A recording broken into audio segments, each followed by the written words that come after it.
A huge opposition demonstration happening right now in response. Chief Foreign Correspondent Terry Moran has all the new details. Good morning, Terry. Good morning, Martha. It is a day of grief and dread in Russia for all those who oppose President Putin and his war in Ukraine. Nevertheless, they came out to march today, dissidents in their thousands, and think for a moment what it takes to do that in Russia now. It was supposed to be a march for peace against the war in Ukraine. It was scheduled to be led by Boris Nemtsov, once a deputy prime minister, possible leader of Russia, but Putin outmaneuvered him, and now Nemtsov is dead, murdered on Friday night right outside of the Kremlin. And Putin is personally in charge of the investigation. His investigators say that they believe it was others in the opposition who killed Boris Nemtsov, trying to make a martyr out of him. Or maybe they say it was Islamist radicals who did it, or maybe Ukrainians. The protesters say they know whoever pulled the trigger. It is the climate of fear and intimidation that they believe Putin has created that led to this killing. Boris Nemtsov was just the latest high-profile Putin critic to be killed. Few in Russia think he will be the last. Martha? So, yeah, that was the coverage from reporter Terry Moran on ABC. And then ABC's This Week with George Stephanopoulos had on Secretary of State John Kerry. They were the only program that had Secretary of State John Kerry on. And I'm going to show a couple other clips from him, but this is the only one on what happened in Russia. And he basically says that we want to have an investigation and make sure that they investigate beyond just the shooters if there are other people involved, which I'll talk about a little more if you see that clip here. Russia and the murder of one of Putin's most outspoken critics. Do you have any intelligence? Does the U.S. have any intelligence or suspicions who may be responsible for that murder? No, we have none, and we wouldn't comment anyway, Martha, but we don't have any. And the bottom line is that we hope there will be a thorough, transparent, real investigation, not just of who actually fired the shots, but who, if anyone, may have ordered or instructed this or been behind this. 4 men jumping out of a car, I think it was 4, in the middle of Moscow in daylight is not sort of a common affair. And so our hearts go out to the Russian people. This was a man who was deeply committed to a better relationship with the world. As Deputy Prime Minister, he worked hard to improve the relationship with the United States. He was known as an activist, as engaged and engaging.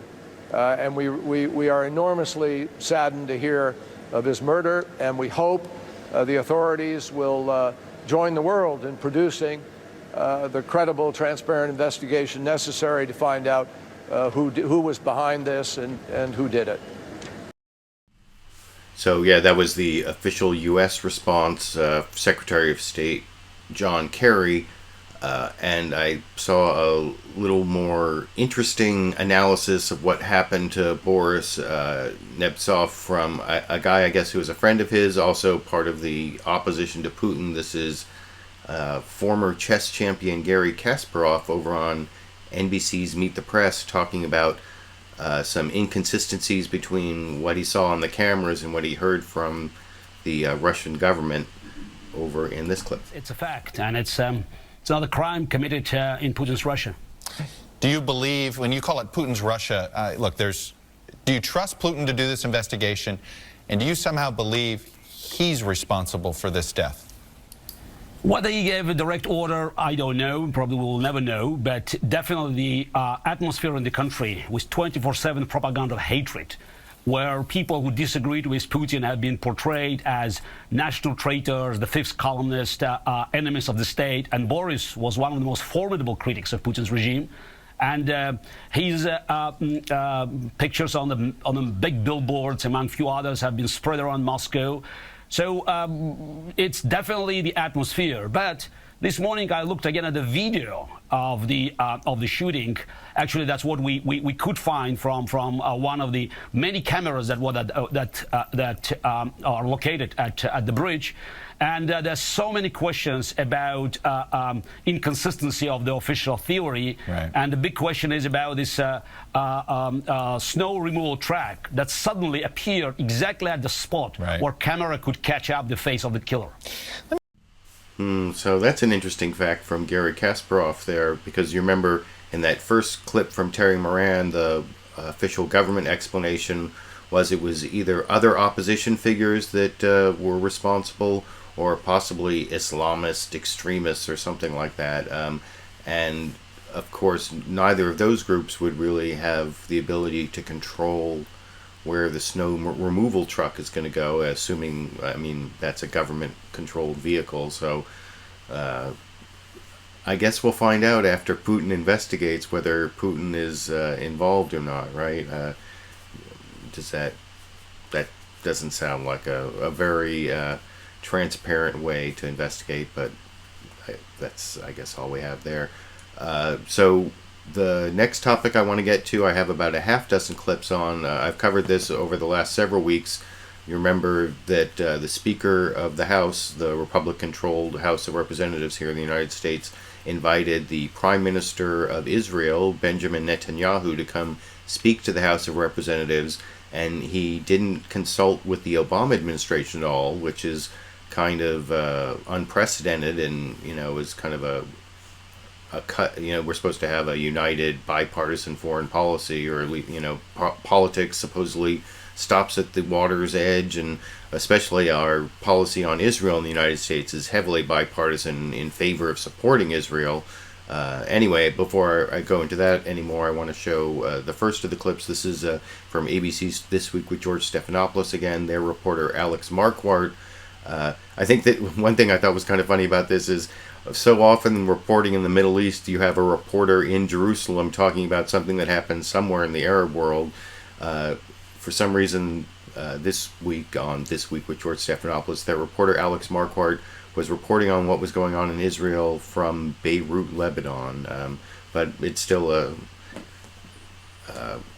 important facts to hear about in the report that he collected from his position in Lebanon over here. Good morning, Martha. That's right. Prime Minister Netanyahu taking off just a short time ago today, calling his trip a historic mission to secure the future of Israel. Netanyahu has been widely criticized in Israel for destroying the relationship with President Obama by accepting this invitation from House Speaker John Boehner. In his speech to Congress on Tuesday, Netanyahu is expected to call for more sanctions against Iran. He has accused the Obama administration of working on a deal that would still allow Iran to develop materials for nuclear weapons. Secretary of State John Kerry says that's not true, and that anyone discussing the specifics of the deal doesn't know what they're talking about, because negotiations are still ongoing. Martha? Thanks.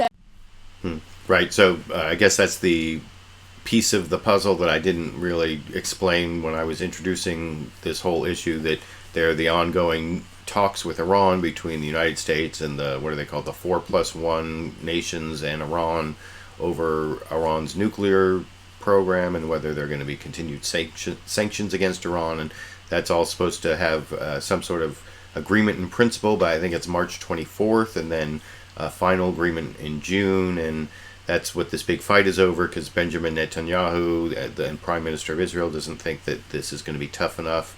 And anyway, I want to show a few more clips on that. This next clip I find kind of interesting. Let me make sure I have the right one here. Oh, this is John Kerry, the Secretary of State. Another clip for him, also from ABC's This Week with George Stephanopoulos. And you saw in that last clip, it sounded like people in Israel are blaming Benjamin Netanyahu for hurting this relationship. And of course, the Republicans over here in the United States are blaming President Obama for this rift with our important ally Israel. What I think is amusing about this quote, or this next clip from Secretary of State John Kerry, is he doesn't seem willing to even really admit that there is a rift. He says we're, at least in security terms, we're closer than ever, and the safety of Israel is our paramount concern. And anyway, I'll talk about that a little more if you see that clip over here. Okay, let's move back then to Israel and Iran. You're headed over for further negotiations. While you're gone, Israeli Prime Minister Benjamin Netanyahu will be addressing Congress. Susan Rice said it was destructive to U.S.-Israeli relations. Do you agree with that? Well, look, we're not. The Prime Minister of Israel is welcome to speak in the United States, obviously, and we have a closer relationship with Israel right now in terms of security than at any time in history. I was reviewing the record the other day. We have intervened on Israel's behalf in the last 2 years more than a couple of hundred times in over 75 different fora in order to protect Israel.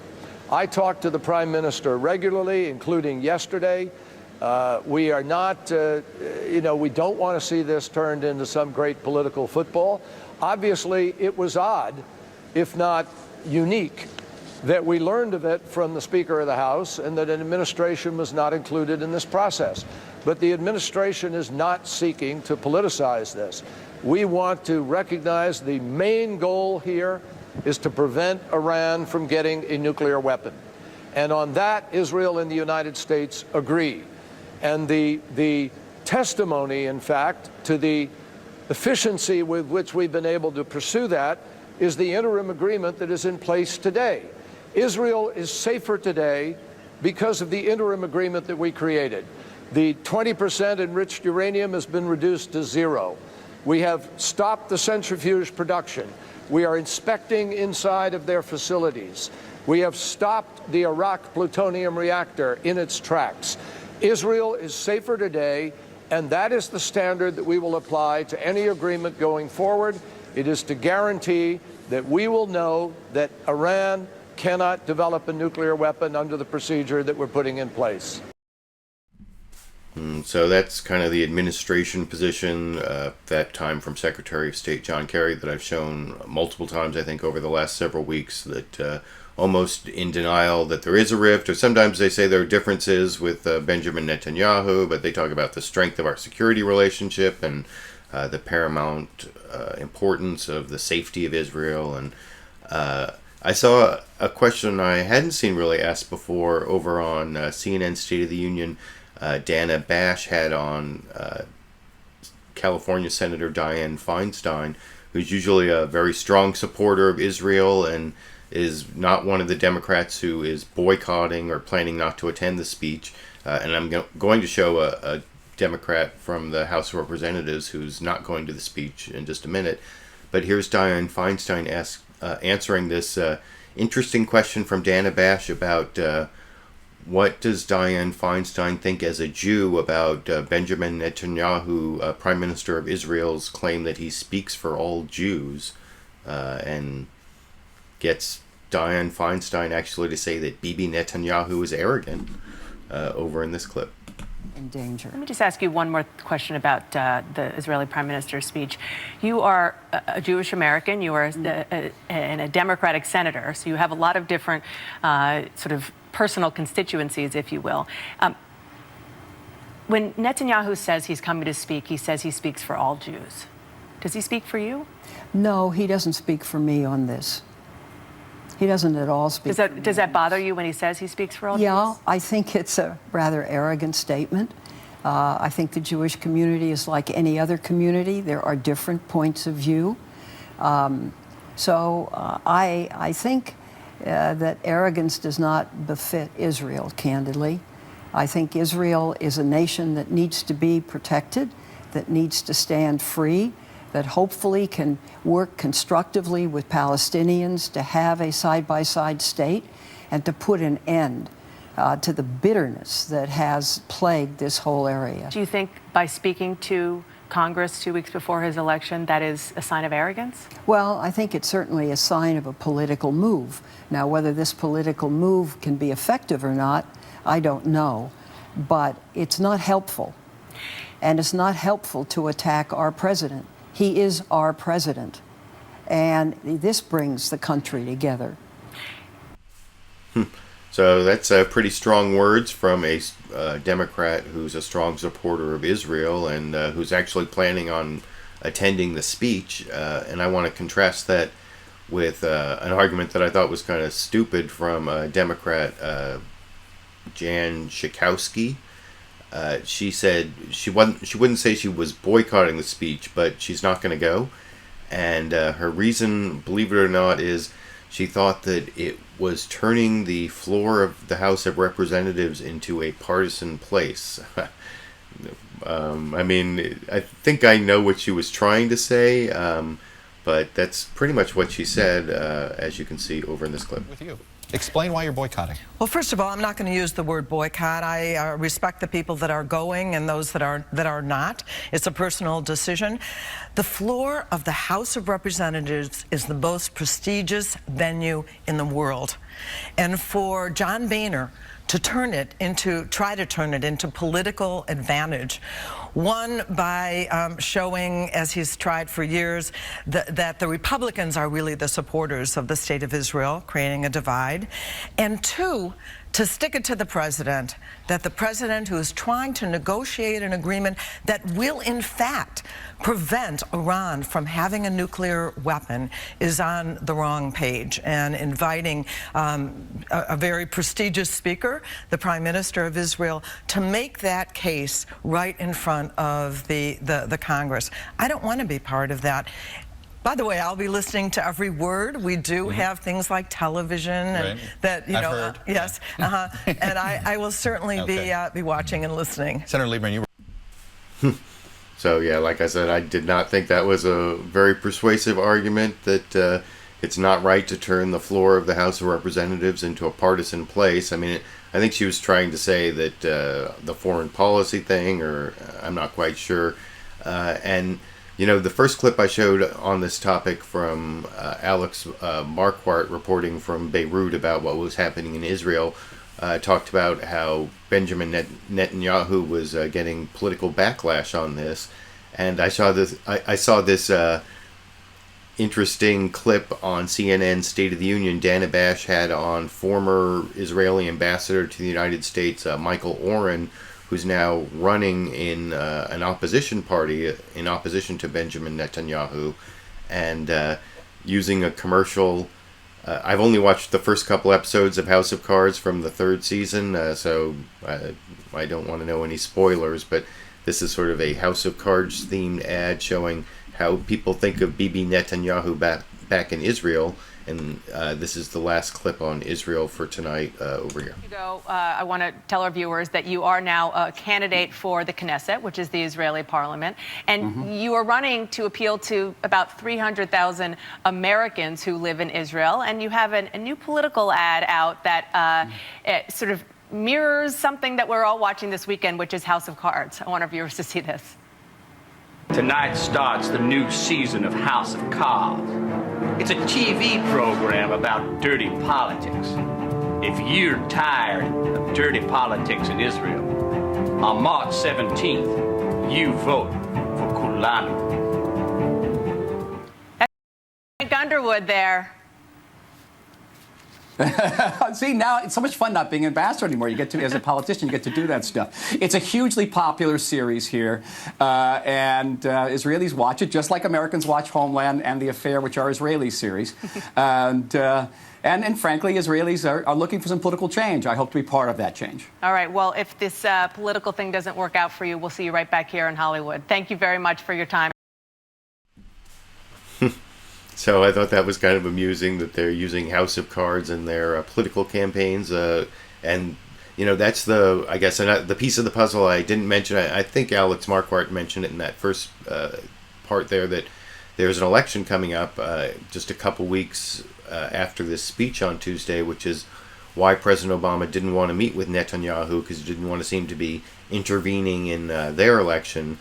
Yet Benjamin Netanyahu doesn't really seem to care about how he's turning U.S.-Israel foreign policy into a really partisan issue with this speech. But I guess maybe he'll try to make it less partisan by what he says on Tuesday. That's sort of an event to watch for. So the next topic I want to cover, I'm just going to cover with a couple quick clips. You hear that, YouTube? It's a very small part of the program, and there's no reason not to monetize the program just because I'm going to spend a couple clips talking about ISIS and the Islamic State and what's going on in Iraq and Syria. For those who don't know why I mentioned YouTube monetization, just check out the video I uploaded on Friday about how YouTube doesn't want me to monetize certain things, although they won't quite tell me what that is. But anyway, I'll talk about that a little more on my Wednesday live Q&A show at 4:30 p.m. Pacific. I do that the first Wednesday of every month, and this Wednesday is the first Wednesday of March. But the quick clips I want to show on ISIS both come from ABC's This Week with George Stephanopoulos. First, Martha Raddatz had on Secretary of State John Kerry and asked him, are we really winning against this war against ISIS, or this battle against ISIS, with, using a quote from him saying that we were winning, and contrasting it with just some events from this last week, which is why I kind of chose this clip, because it has an update of the latest rampage from ISIS in the Middle East over in this clip. Secretary, I have seen this threat firsthand over the last month in this region, walking along the Syrian border this weekend, and the situation really seems bleak. In fact, the New York Times described it this way.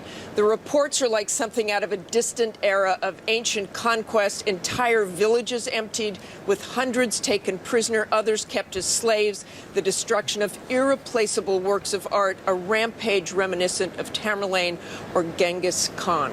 And these were actions by ISIS just this week. So do you stand by your recent comments that we're on the road to beating ISIS? What I said was we're on the road to success, and that begins in Iraq. And yes, I stand by it. We are growing in the capacity on the ground, Martha. Each time the Iraqis have now gone forward in an offensive effort together with allies, the coalition, we have routed ISIL. And the fact is that in Iraq, they have gained back a fixed, significant percentage of the area that ISIL was controlling. Now, Syria is a different matter. Syria is a bigger challenge. We will need people on the ground. It will not be American forces, but we are working on that. There's training and equipping of the opposition that begins this month. Arab countries in the region are stepping up their efforts. I have meetings this week with all of the GCC. I'll be meeting with King Salman of Saudi Arabia. There's a great deal of energy and effort being put into this, and I am confident that over time we will indeed degrade and ultimately destroy ISIL. Yes. So that's, I guess, the administration line on how we're going to eventually, over time, degrade and defeat ISIS. And I want to show one more quick clip from Secretary of State John Kerry talking about ISIS, and this has to do with a story that I didn't really cover last week, but the previous week there was this CENTCOM briefing where they gave all these details about how the United States was going to retake the city of Mosul that ISIS now holds. It's sort of a key city that will show whether we really are making real progress in the Allied forces fight against ISIS. And the thing that was controversial about this CENTCOM briefing was they gave all these details, like I said, the number of troops and when it was going to happen, and there was some people on the cable news and even apparently some people in Iraq who didn't like that, and so that sort of came up in this next question. Martha Raddatz asking Secretary of State John Kerry about what was the future of the city of Mosul, and they have a little interaction basically about what you saw in the newspapers or what you heard from CENTCOM about what was going to happen in Mosul. And that's the second and final clip I want to show on ISIS tonight over here. In Mosul, it is a hugely important city, second largest city. When will the Iraqis be ready to retake Mosul? Will it happen this spring? Will it happen in the fall? Martha, contrary to what was in a newspaper earlier sometime, I think in the week, we're not going to advertise when that will happen. It will happen, but we're not going to talk about the strategy. We're not going to lay out the plans. The Iraqis are working hard to come up to speed. There's a lot of effort being put into this, and we will do it when the moment is right and when we know we can proceed forward with the confidence that we want. I just want to say, Mr. Secretary, it wasn't just in the newspapers. It was Central Command that said it would probably be this spring. I want to turn to Israel and Iran. You are headed overseas, as you said. As I think you've seen, that has been contradicted and I think walked back, and there are a number of different options out there. So nobody should count on what they've read or what they've seen. This will happen when we are ready. It will happen on the coalition schedule. And it will happen when there is confidence that it will be successful. But maybe this year? I'm not going to get into timetables. It will happen. So I guess that's what you call walking back a mistake that the Obama administration made about giving out too many details about when they were going to retake Mosul, and as to when that's really going to happen, who knows. But at least they're not giving out too many details like they did in that CENTCOM briefing that happened a little over a week ago. So the next topic I want to cover is a marijuana-related issue. I didn't see this covered anywhere except on Weekend Update on Saturday Night Live last night. This is Michael Che reporting on a recent marijuana study and explaining an important group of people who would be interested in the results of this study, as I will discuss after you see that clip over here. According to a new study, marijuana is the safest recreational drug people can use. Huh, interesting. Said 1 million black dudes in jail for marijuana.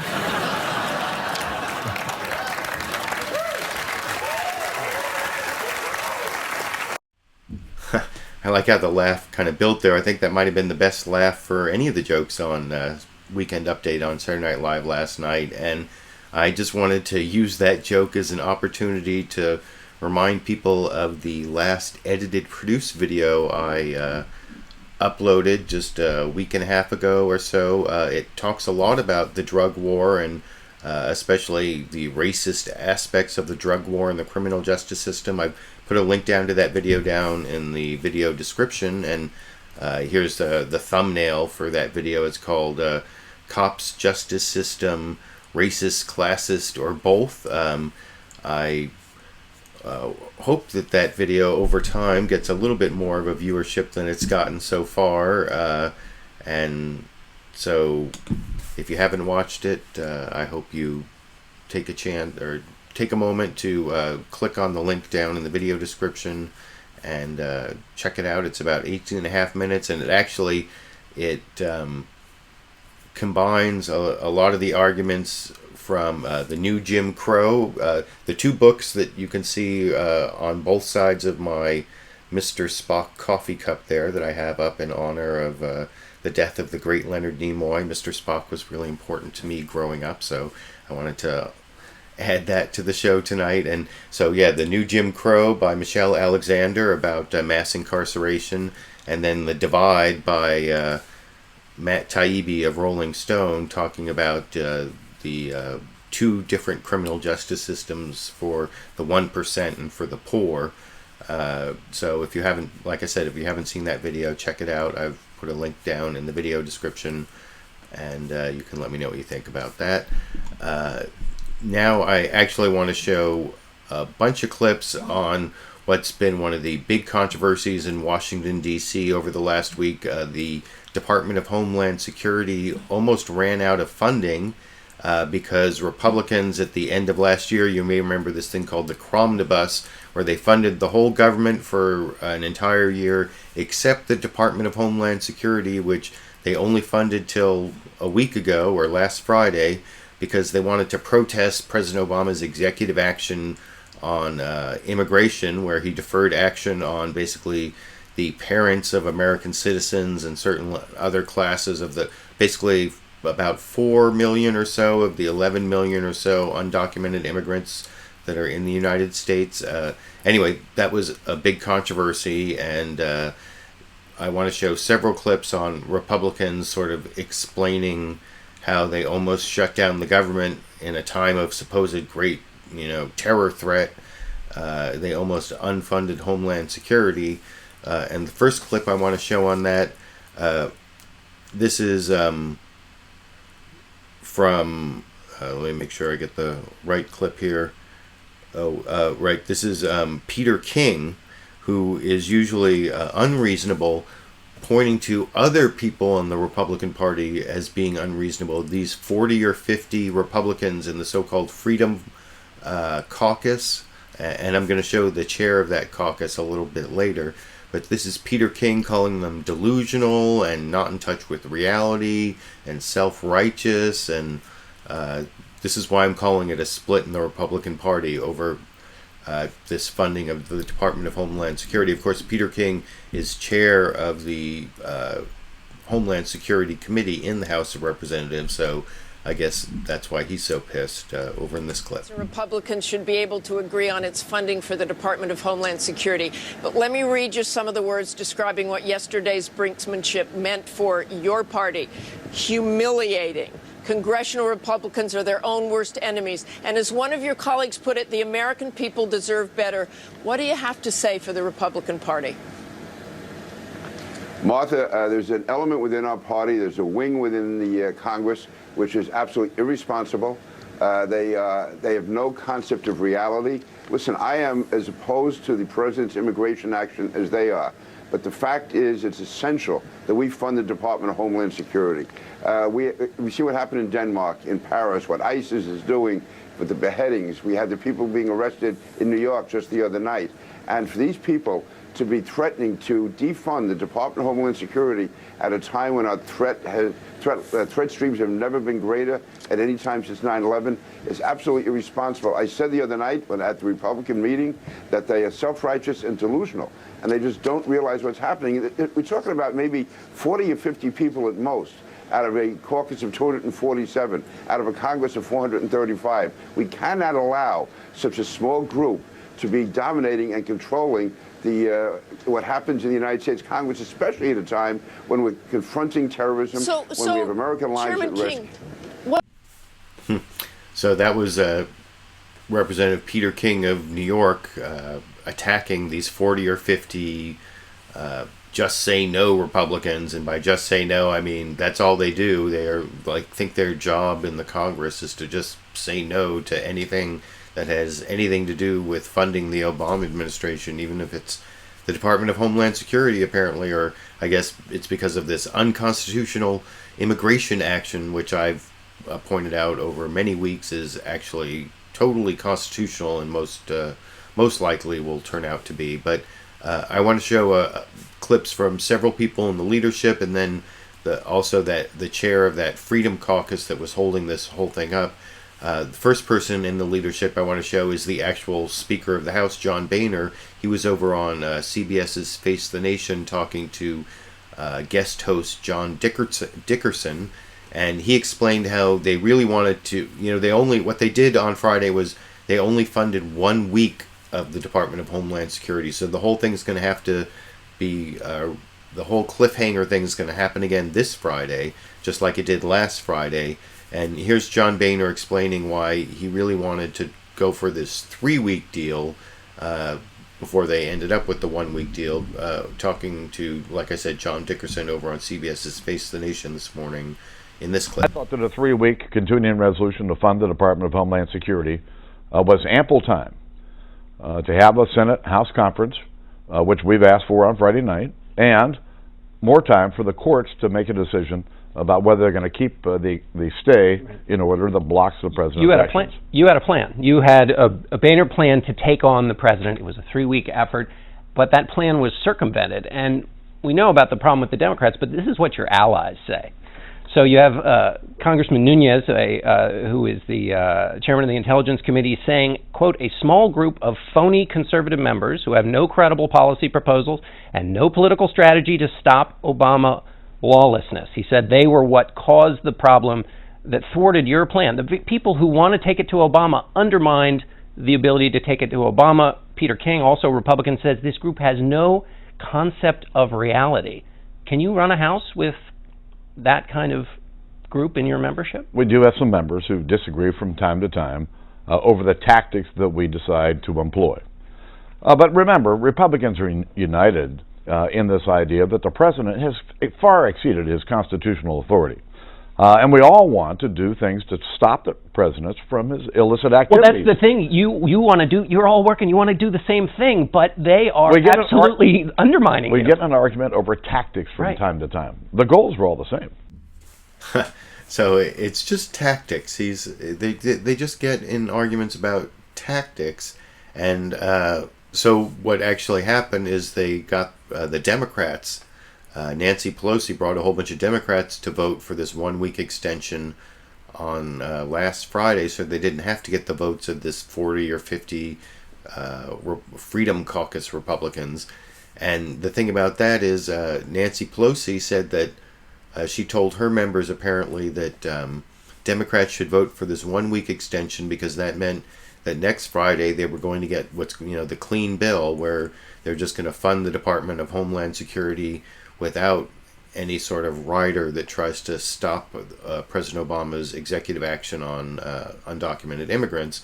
And here's how John Boehner responded to whether he had made that promise to Nancy Pelosi. He kind of dodged the question, which makes me think there was some sort of quid pro quo over in this clip. So what's next? Nancy Pelosi says that you made a promise to her that what would happen next is that a bill that would fund the Department of Homeland Security for the rest of the year would be brought up in the House. Did you make that promise? And the promise I made to Ms. Pelosi is the same promise I made to Republicans, that we would follow regular order. You know, the bill is back in the Senate.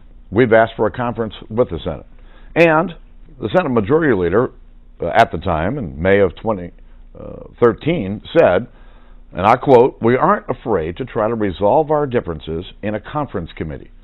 This has been the custom of the Senate and the House of Representatives for almost 200 years. We want to go to conference with the Senate." Now, they've made clear that they don't want to go to conference, but they're going to have a vote. And if they vote, in fact, not to go to conference, this bill may be coming back to the House.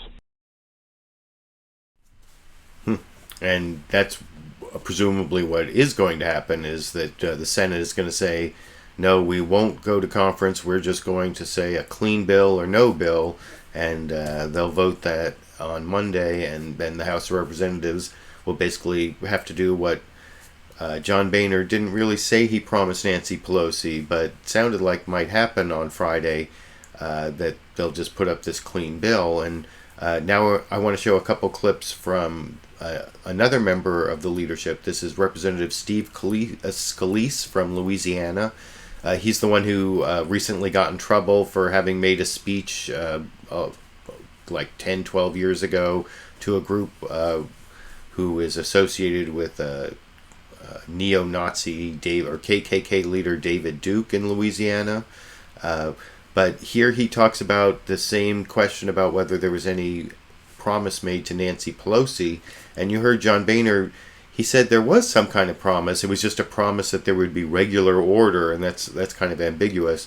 But you'll see Steve Scalise here, who was like the Tea Party guy brought into the Republican leadership of the House of Representatives. He was over on Fox News Sunday talking to Chris Wallace, and he basically said no promise to Nancy Pelosi over in this clip. Democratic leader Nancy Pelosi backed this 1-week extension, and she wrote this to her members in trying to get them to vote for this 1-week extension. Your vote tonight will assure that we will vote for full funding. That's through September next week. Question: have you and the other Republican leaders made any commitment to Nancy Pelosi that you'll have a vote for full funding this next week? No, and in fact, there was a vote for full funding on Friday, and we rejected that. And so the next step is that the Senate will have a vote on their floor Monday afternoon to go to conference. And I would urge Senate Democrats to stop blocking this. Let's go to conference and work out these differences and finally put a check on this president that he himself said 22 different times he doesn't have the authority to write his own immigration policies. We're going to keep fighting this battle. All right. So that was Steve Scalise there, and he was saying that there is no promise to Nancy Pelosi, that he's depending on the Senate to vote to go to conference and work out some sort of deal with the House of Representatives. But like I showed in that previous clip from John Boehner, John Boehner doesn't really expect that to happen. And that, I mean, if the Senate can just vote to say, we just want a clean bill and we won't go to conference, and then next Friday, the House of Representatives will have to put up a clean bill for both Republicans and Democrats to vote for. And there's some talk, actually, that there'll be a revolt and that John Boehner will lose his job over this. Although over on Fox News Sunday, Chris Wallace asked Steve Scalise about that, because he's like the Tea Party guy in the leadership, and he denied. He said, we just had the vote for John Boehner, and he's our leader, over in this clip. There's a lot of talk that the so-called Freedom Caucus, it's about 50 of the more hard-line, more conservative Republican members, are talking about going after John Boehner's job as Speaker. How seriously do you take that talk about a revolt? Well, Chris, we had this vote just a few weeks ago, and that vote's over. We're moving forward with our agenda to get the country back on track. You're talking about the vote to make him Speaker. That's correct, yes. And obviously he's Speaker, he's going forward, and he's working hard to get our agenda moved through the House. And we've already seen some good action. We've moved the Keystone Pipeline bill. The president vetoed it, but he's finally had bills like that on his desk. We've also passed other bills to get our economy moving again. And we're working on our budget right now where we can finally get control over Washington's spending and get a balanced federal budget. We're not slowing down. We're moving forward with a strong agenda to get our country moving. Forgive me, Congressman, and I understand it's your role to put the best face on things, but people are talking about what happened on Friday night as a humiliating defeat for the House Republican leadership. You wanted a 3-week extension, and 52 members of the House Republican caucus, 52 of your own members, ended up voting against your own measure that the leadership put out. And let me talk about your responsibility, because you are the Tea Party favorite, if you will, who joined the leadership with the assurance that you were going to be able to bring more conservative members to back the leadership. You're also, as the House Whip, the person who's supposed to count the votes. What happened? Well, Chris, our goal last week was to pass a bill that funds the department while also continuing the fight with the president, which meant the next step was, after the Senate had taken language out of our bill that we had passed that pushes back on the president's actions, we wanted to go to conference. We didn't want to accept sir, what the Senate did. Me. So we've done that, Chris. I understand all that, but you put up a bill for a 3-week extension, and you were defeated basically by your own caucus, 52 Republicans. What happened? Well, first of all, about 80% of our conference voted for this strategy, including some of our most conservative members, and we did pass a bill to keep this fight going through next week. And Monday is that vote now. We forced a vote in the Senate. And so obviously our members have a lot of differences on how maybe we want to go about tactics. But our goal is the same. Our goal is to fight this president's illegal actions on immigration, and we're now in a position to force the Senate to go to a conference committee, which was what we wanted to do all along last week when they rejected our language. You haven't forced them to go to conference. They're going to vote on it. They're going to defeat it. And then, forgive me, and then you're going to be back in exactly the same situation. Well, I wouldn't presume that, because, again, 2 weeks ago, the Senate Democrats said they weren't even going to take up our bill, Chris. And sure enough, on Friday, they were forced to take up our bill. And so now they might say whatever they want to do, but there's going to be a vote. And that's why I say it's important for people that agree with us that the president doesn't have this ability to put illegal immigration laws in place executively. They need to light up the Senate switchboard and make those Senate Democrats feel the heat who have been standing with the president on his illegal actions. All right. So that was kind of an extended clip there from Steve Scalise, both about, and he seems to be sort of in denial about what's going to happen in the Senate. He's telling people to light up the switchboards at the Senate, but he's going to get the Democrats not to. The Democrats are the ones who are going to save the Republican Party from basically turning on itself. That doesn't seem very likely. Why would the Democrats help out the Republicans when they're having this big problem? And on that issue of whether there's going to be this revolt against John Boehner, that was Steve Scalise, who's in the leadership. The next few clips I'm going to show are from Jim Jordan, this representative who's the head of the Freedom Caucus. They're the 40 or 50 Republicans who are stopping everything up because they won't vote for any kind of funding of Homeland Security unless it includes defunding of Obama's executive action on immigration. And here's a clip of him talking to Dana Bash over on CNN's State of the Union about whether there's going to be this revolt against John Boehner. And you can hear him he denies it, and then there's like a denial with the follow-up that's a dodge, and I don't know if that's like first you lie, then you dodge, or if it's just, it just doesn't seem like there's like a denial, then a dodge, a denial, then a dodge, if you see his 4 answers, and it's kind of an extended clip over from CNN this morning here.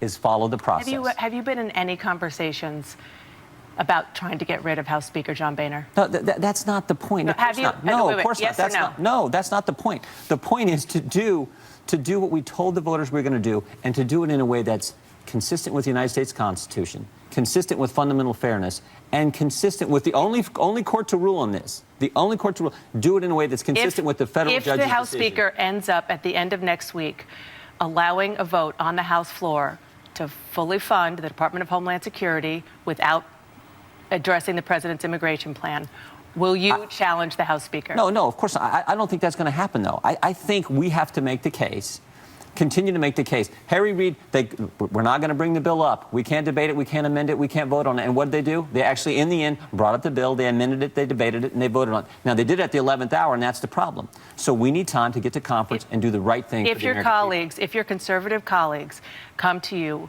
and say, we want to try to make a play, we're done with this leadership team, we want to try to make a play to get rid of them. That's not going to happen. It's not going to happen. You're saying affirmatively it's not going to happen. That is not the issue. The issue is, I keep coming back to, we had an election last November. We have a federal judge who said this is wrong.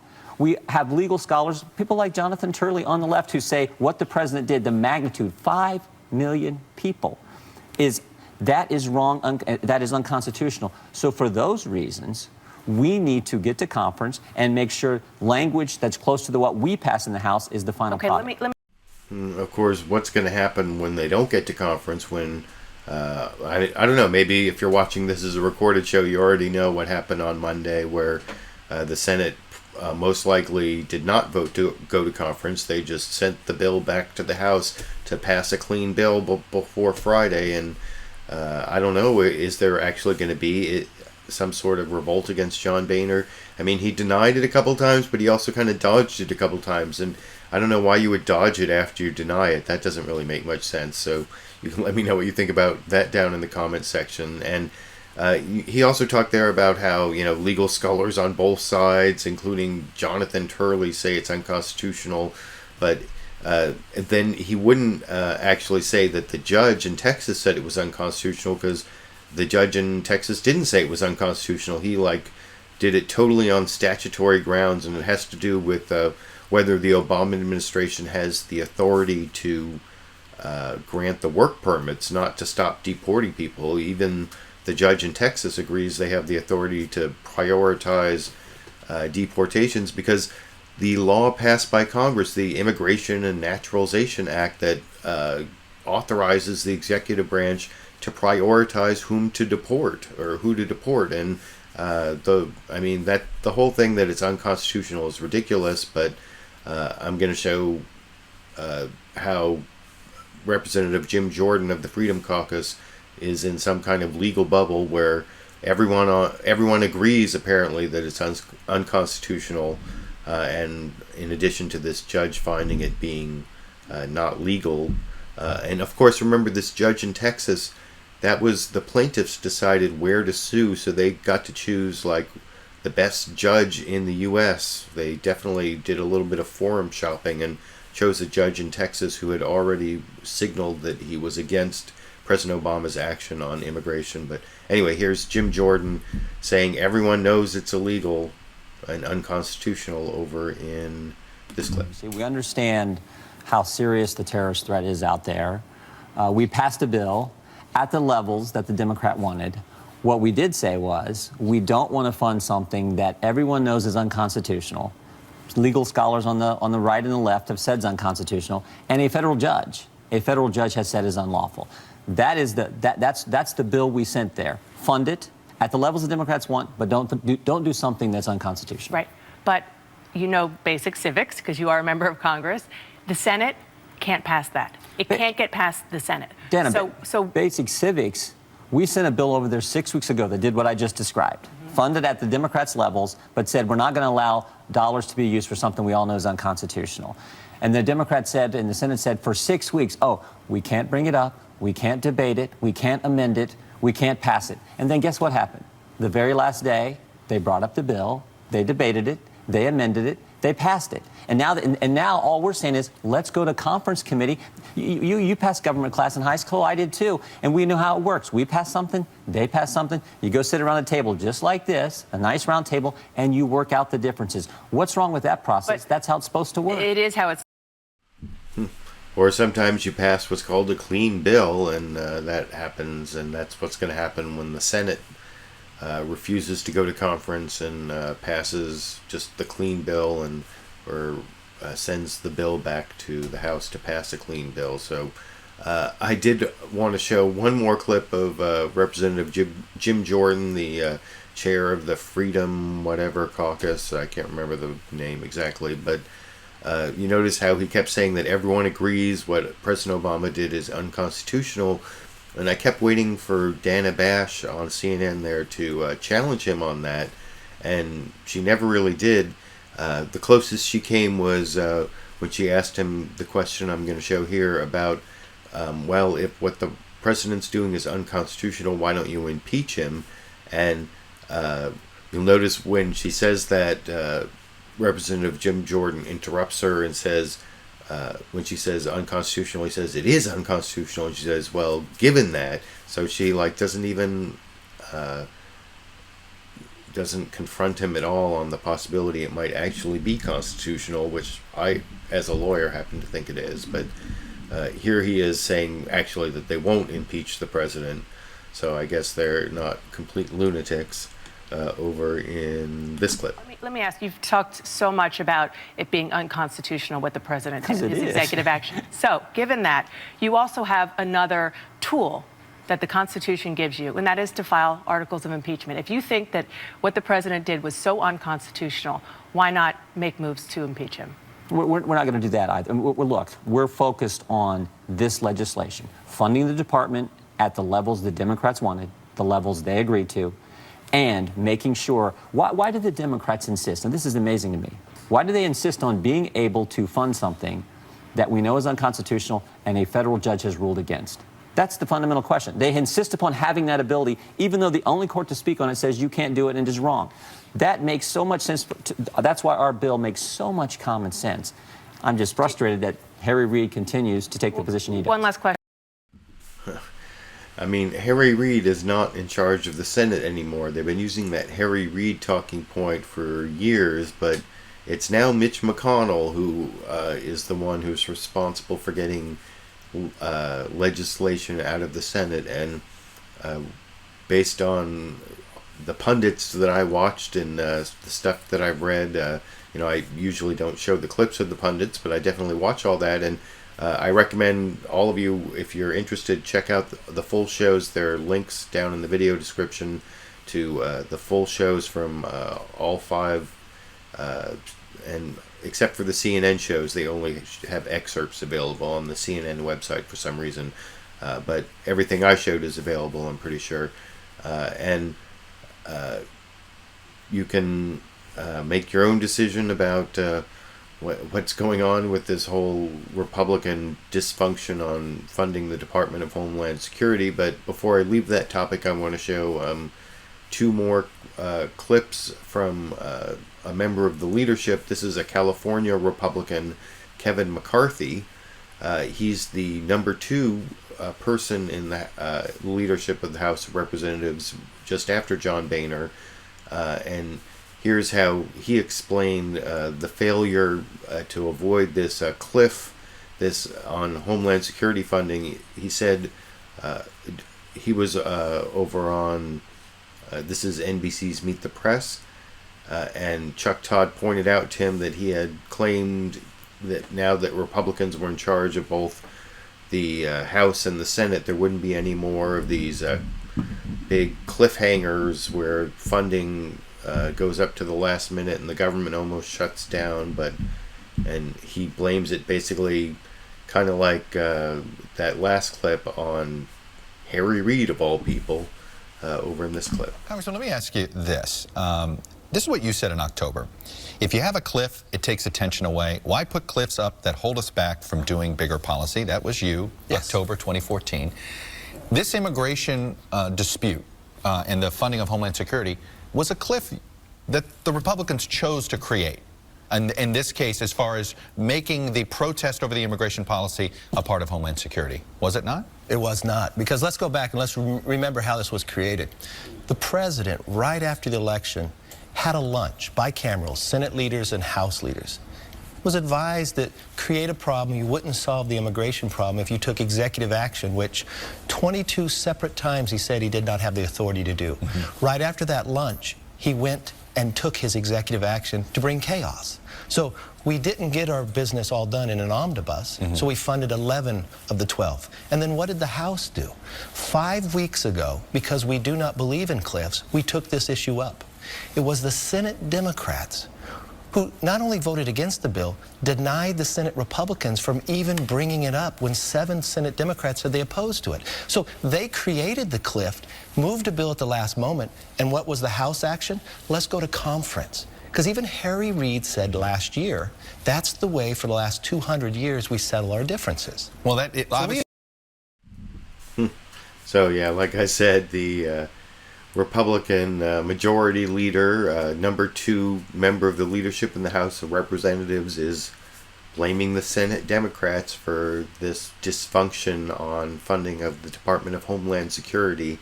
And the last clip I want to show on the governing split in the Republican Party, then I'm going to get to the split between the candidates running for president in 2016 in the Republican Party in a minute. But this is the last clip on the funding of Department of Homeland Security.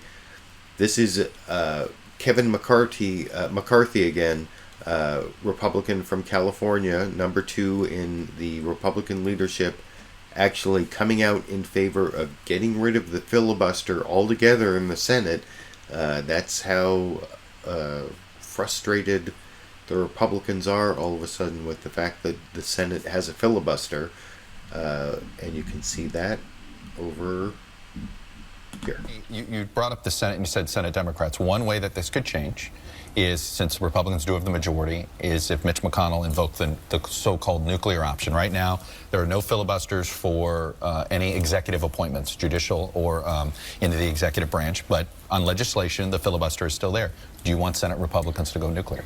I don't think going nuclear, when you have 57% of the Senate voted for the Collins Amendment that would take away the president's action, that's not nuclear when 57% of the American representation says it's wrong. That's not in the Constitution. I think they should change the rule. Couldn't you guys have been more clever? So, yeah, the filibuster is not in the Constitution, but it has been in the Senate rules. Basically, it's undergone some changes, including that most recent change where now presidential appointments don't have to get past a filibuster. But legislation other than, I think it's budget bills, the budget doesn't have to overcome a filibuster, and there are a couple other exceptions, but none of them are in the Constitution. It's only like treaties and impeachment, or not impeachment, because that's the House of Representatives. In the Senate, they do removal after the House impeaches. I believe that takes a 2/3 vote. I'd have to look at the Constitution, but there are only a few things that are required to have a supermajority, and everything else, the whole filibuster thing, is Senate rules, but it's been there a long time, so it is kind of it is remarkable to see a Republican say it's not a nuclear option to just get rid of the filibuster altogether. And I think there are some uses for the filibuster, especially for judicial appointments, where you want to make sure that you're not appointing lifetime judges who are going to take away the rights of the minority. That's a good reason for the minority to assert the filibuster, to protect the rights of minorities, and that's not just racial minorities, but can sometimes even be political minorities, I guess. But that's the last clip I want to show on the governing split in the Republican Party on people who want to fund Homeland Security just without dealing with this whole immigration issue and those who don't. And before I get to the conservative CPAC conference this last week and the Republicans who are running for president and that other split in the Republican Party, excuse me, I wanted to show what passes for the split in the Democratic Party. This is a clip not from the Sunday shows. This is Al Sharpton's show on MSNBC, Politics Nation. This is from February 24th. He had on Elizabeth Warren, and this was on one of the Sunday shows. I think it was the pundits, the panel on ABC's This Week talked about this clip. But here's the actual clip, what passes for a split in the Democratic Party, where Elizabeth Warren was asked about Hillary Clinton and said, well, I kind of want to wait and see. Over here. Senator Warren, before we go, I'm not going to ask that same question you keep getting asked about, are you running for president? You already told me that. But you had a meeting with Hillary Clinton, and I'm not even going to ask you about your private meeting. You didn't invite me. But a lot of progressives have questions about whether she'll be a progressive warrior. What would you say to them? You know, I think that's what we got to see. I want to hear what she wants to run on and what she says she wants to do. That's what campaigns are supposed to be about. All right, I'll accept that. I'll take it at that. Senator Elizabeth Warren and Congressman Elijah Cummings, thank you both for your time tonight. Thank you. Thank you. Still ahead, breaking news. So, yeah, over on one of the shows, I'm pretty sure it was This Week with George Stephanopoulos, the pundit panel said that the fact that Elizabeth Warren said she would wait and see and wasn't giving her full-throated, enthusiastic support to Hillary Clinton shows that there is some sort of split there, but that's pretty minor compared to what's going on in the Republican Party. Not just what I showed between, some of the Republicans calling other Republicans idiots, or not idiots, but no concept of reality and self-righteous and delusional, all that stuff over the Department of Homeland Security. But I also want to show the split that you can see in the presidential hopefuls, most of whom showed up at this Conservative Political Action Conference, I think. Is that what CPAC stands for? Something like that. And first I'm going to show a couple news reports about what happened at CPAC.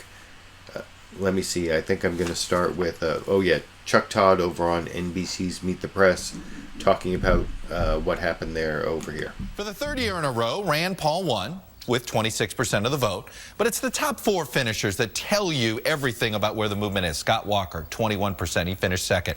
Ted Cruz and Ben Carson, third and fourth. Jeb Bush only got 8% of the vote. In a moment, I'll be joined by one of the top four finishers, Ben Carson.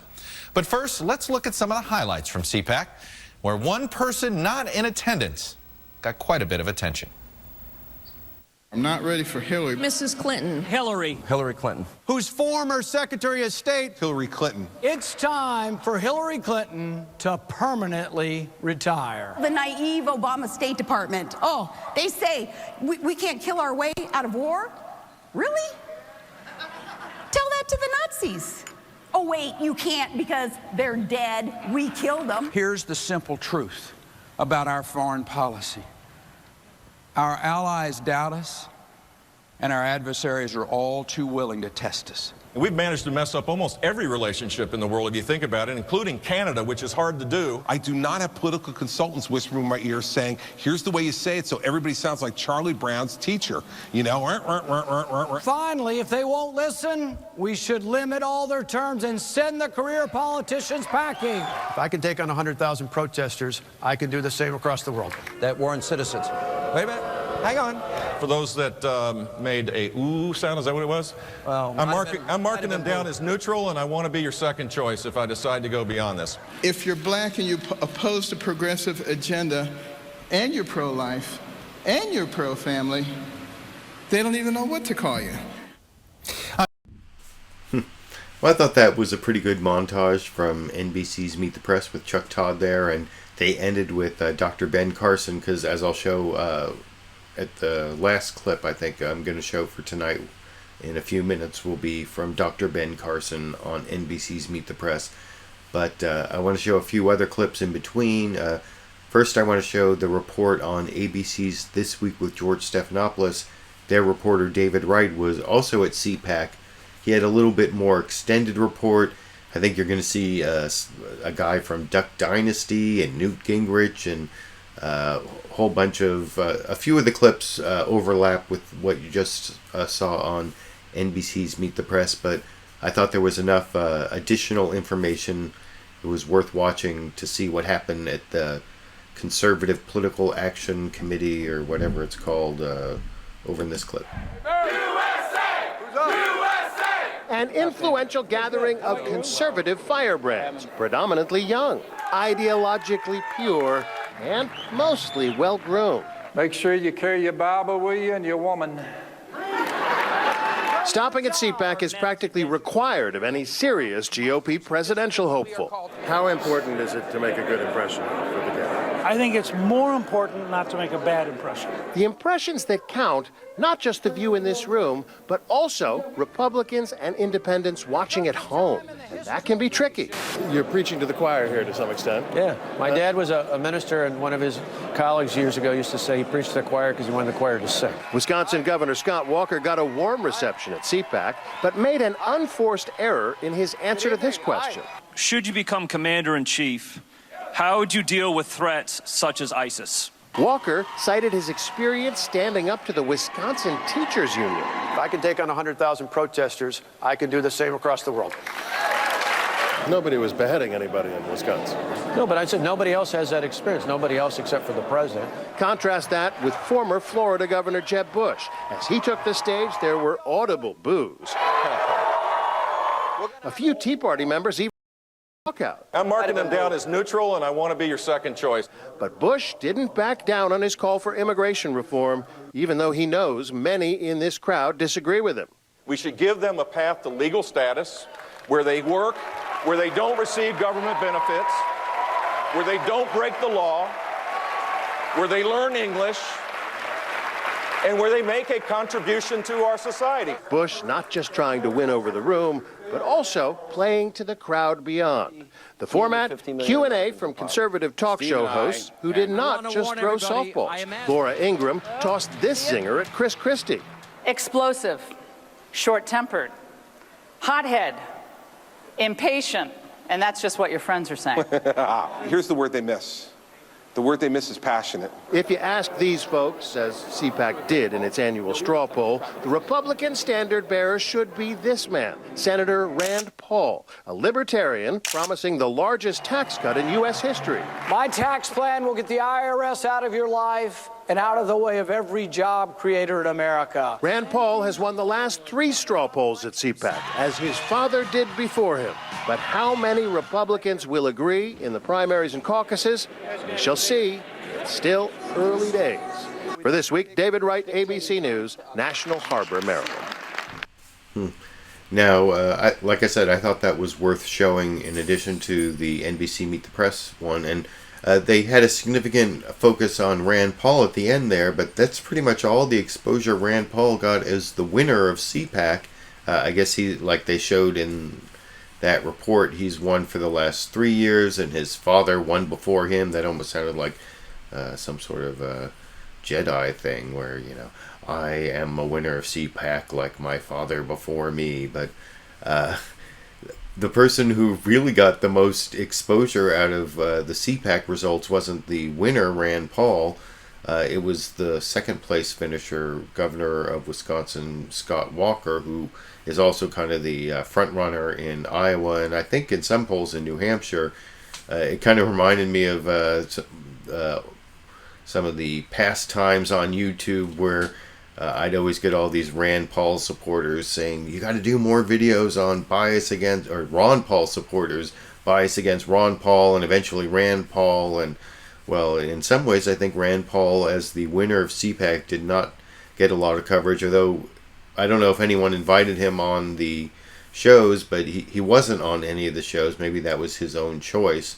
I don't know why he didn't show up on the Sunday shows, but somebody who did show up on the Sunday shows, like I said, was Governor Scott Walker. He was over on Fox News Sunday, and you can see first in the introduction, before Scott Walker came on, Chris Wallace definitely introduced the results of CPAC in a way I think that favored Scott Walker over in this clip. We begin with some breaking news. The top contenders for the Republican presidential nomination spoke to the Conservative Political Action Conference, or CPAC, this week. Afterwards, they held a straw poll, and here are the results. Kentucky Senator Rand Paul won for the third consecutive year with almost 26% of the vote. But the big story now is the straw poll's runner-up, Wisconsin Governor Scott Walker. In the key state of Iowa, he leads all potential candidates by double digits. And he's also moved into the lead in national polls. I went to CPAC Friday. So I don't know if you agree with me that introduction where he talked about what happened at CPAC favored Scott Walker, but I think anyone has got to agree that this initial question that Chris Wallace asked Scott Walker in the interview, it's an incredible softball. I love showing these Fox News softballs to Republicans. I think this question can be summarized. They talk about the poll results, about how he's doing so well in the polls, and basically the question is, why are you so popular? Softball question, you decide, over in this clip. You shot to the top of the polls in Iowa. You're near the top nationally. How do you explain it? Well, I think a lot of people admired what we did in Wisconsin, where we weren't just fighting for the taxpayers, we were winning for the taxpayers. I think after Iowa, people who maybe admired it but didn't know where we could run a campaign should we get in to win, said, hey, maybe this guy can win. So yeah, that was definitely the softball. This next question is a little bit tougher, although it's in some ways just an opportunity to backtrack a little and to, fix a mistake that he made. That they showed in that both of the news reports I showed, both from NBC and ABC, they showed that clip of Scott Walker comparing the unions he fought against to our foes around the world. It was specifically talking about ISIS. It was a little clearer, I think, in the second report from David Wright on ABC. Well, on Fox News Sunday, Chris Wallace gave him a chance to sort of clean up that problematic remark, which, I don't know, you can decide if you think that's confrontational or helpful, over in this clip. You shot to the top of the polls in Iowa. You're near the top. Maybe this guy can win. Your big appeal, and you could see it here at CPAC, is the fact that you took on and beat the public worker unions in Wisconsin. But this week you seem to compare that to taking on ISIS. If I can take on 100,000 protesters, I can do the same across the world. Governor, isn't there a big difference between protesters and terrorists? There is, absolutely. And I made that clear, and I want to make it clear right now. I'm not comparing those two entities. What I meant was, it was about leadership. The leadership we provided under extremely difficult circumstances, arguably the most difficult of any governor in the country, and maybe in recent times. To me, I apply that to saying, if I were to run and if I were to win and be commander-in-chief, I believe that kind of leadership is what's necessary to take on radical Islamic terrorism. All right. So I don't know. I think that actually was a more helpful question than a confrontational question, giving Governor Scott Walker a chance to clean up remarks that he made that were inartful at best, I guess. This next question, I think, is a little more confrontational, at least from a right-wing conservative Republican perspective, which is, of course, the Fox News perspective, where Chris Wallace confronts Governor Scott Walker with the way he got a little bit mushy on being pro-life during his last gubernatorial election when he was running against a woman. His commercial, and they're going to play a little clip of the ad that Scott Walker ran, he sounds almost like he's pro-choice, but he never really went far enough where he couldn't pull back and be pro-life again in time for the Republican primaries, apparently. As you can see, let me make sure I don't click on the wrong clip here like I did at the beginning of the last one. I apologize for that. Yeah, this is clip number 31 over here. Your critics accuse you of another flip.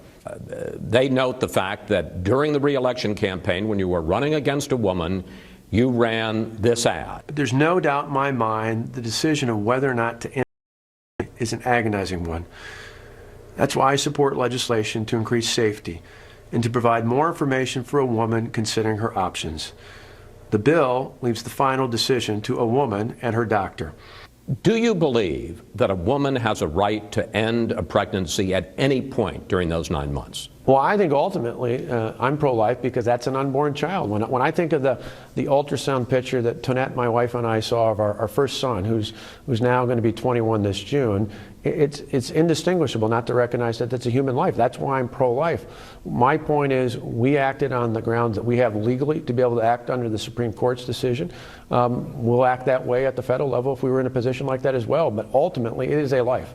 But ultimately, it's her choice. Well, legally, that's what it is under the guidelines that was provided from the Supreme Court. And would you change that law? Well, that's not a change you can make. The Supreme Court ultimately has made that. I believe in the right to life, and I believe that there are other things that can be done at both the state and the federal level. Well, I'm surprised one of the things he didn't say that you can do at the federal level is appoint pro-life judges, and he probably better add that if he wants to do better in the Republican primaries. And I don't know, he seems like he might be vulnerable to an attack from pro-life people to his right on just that clip that Chris Wallace showed there, which that's an important thing to know, going into the primaries, if he's actually the front runner, and he looks like he may be the front runner unless Jeb Bush picks up the pace a little bit. It looks like Scott Walker may be the early front runner in Iowa and New Hampshire. So that means he may get attacked from people on the right as not being pro-life enough. So he needs to pick up the pace on that. And that may be why he actually did flip-flop on an issue, a clip I'm not going to show because I only have a couple clips left for tonight before I finish up. But he did admit to flip-flopping on immigration. He no longer believes in amnesty, which it was a clip of him from 2013 saying that if people pay a penalty and go through this long process, that there can be a path to citizenship. And even though that was just 2013, he's grown a lot since then in the clip I'm not going to show. And he's willing to say he's changed his mind, that he doesn't support that amnesty anymore, though what the silly thing about that whole clip that I'm not showing, which maybe I should have shown it, is that the definition of amnesty is like having the penalty taken away. So if you pay a penalty, it's like almost by definition not amnesty. But the last clip I want to show of Scott Walker is him, I guess, really trying to shore up his right wing and his vulnerability on being pro-life, I guess, in his answer to Chris Wallace on what role faith plays for him. And I'm going to contrast it with Dr. Ben Carson, who I guess doesn't feel quite as vulnerable and is able to be a little bit more compartmentalized about his faith. Here you can see Governor Scott Walker saying he prays about everything important, I guess, over in this clip. Finally, you are the son of a Baptist preacher, and you say that you and your wife are waiting for guidance from the Lord on whether or not to run. What is the role of faith in your private life and in your public life? Yeah. Well, I laugh. Abraham Lincoln, I think, had it right. He said, God doesn't pick winners in politics. He just calls us to be on his side. And in this case, I think there are people of faith who can have a variety of political views out there. But for us personally, we make important decisions like we did years ago to run for governor. A lot of it was about Tonette and I and our sons praying about it and asking if it was God's will for us to run. When I got married, when we had children, we made other important decisions. The same thing would be true in making a decision here. We're trying to discern whether or not it's God's will for us to run, and then ultimately figure out the next step. And in terms of who's winning, it's going to be up to the voters. Governor? So I think that will probably play pretty well in the Republican primaries, although among my viewers, I think there are a lot of people who aren't happy to see someone speak so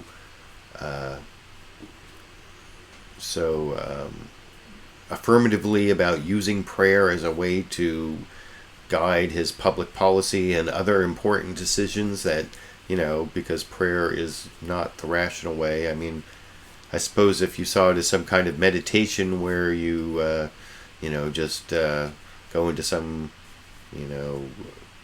calm state or meditational state where you can come up with good decision making, that might be at least justifiable in some way, but actually the whole God's will thing, that always makes me a little bit nervous when politicians are trying to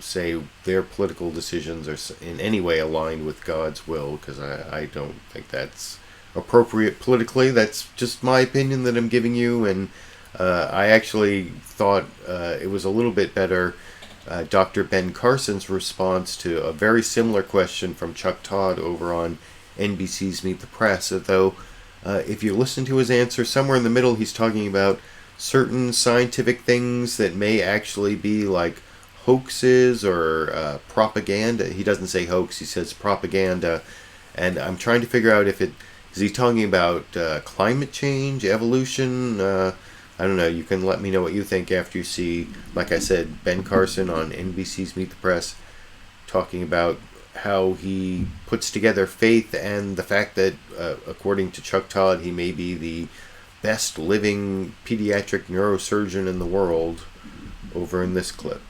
Last question. You're a famed neurosurgeon, the best, some say the best pediatric neurosurgeon living in the world today. You're a man of deep faith. Explain how science and religion, in your mind, coexist. I personally believe that a person's religious beliefs are the things that make them who they are, gives them a direction in their life.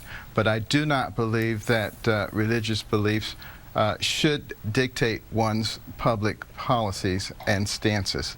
I find a very good measure of correlation between my religious beliefs and my scientific beliefs. People say, how can you be a scientist, how can you be a surgeon if you don't believe in certain things? Maybe those things aren't scientific. Maybe it's just propaganda. I think what we should, I'm always willing to sit down and discuss things. And people who say, well, you have to believe this and you have to believe that, I'm willing to discuss with them why they believe what they believe and why I believe what I believe, but that can't be done in a soundbite type of interview. It needs to be done in a forum where you can sit down and deeply explain why you believe what you believe. Well, I hope we just provided a taste of that forum. I look forward to having you back when you're an announced candidate, and we will have a much longer interview. Dr. Carson, stay safe on the campaign trail.